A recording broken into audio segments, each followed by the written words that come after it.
What up, YouTube? So we have an extra 135 build series video for you guys today. I got a few cool little parts in, and you know, let's just go put them on the bike.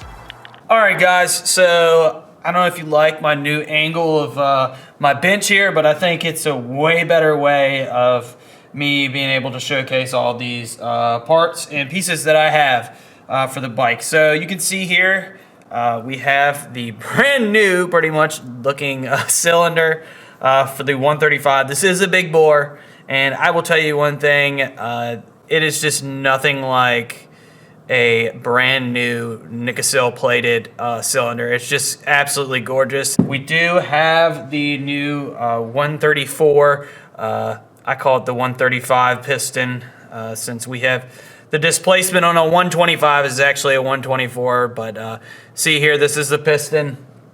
Very pretty Wiseco piston. And here we have the Phat Head. This thing is absolutely gorgeous.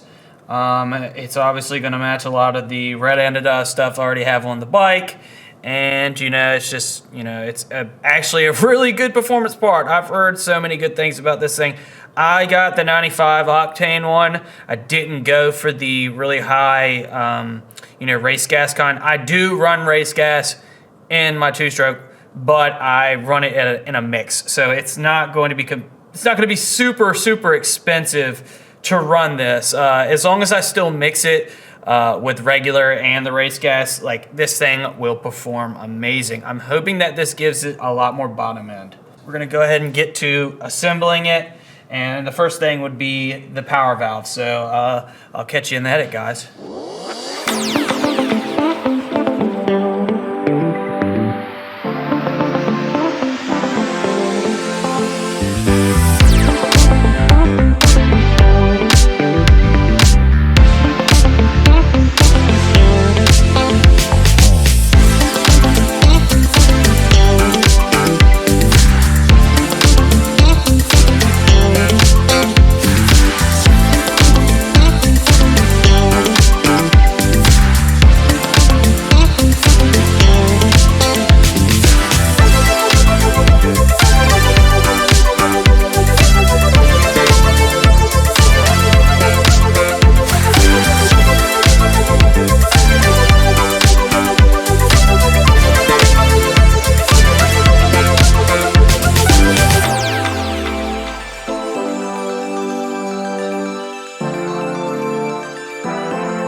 All right, guys, thank you so much for tuning in, and please, you know, like, subscribe, comment, anything that helps the algorithm and gets my channel pumping around YouTube. I appreciate you all, and I'll catch you all next time.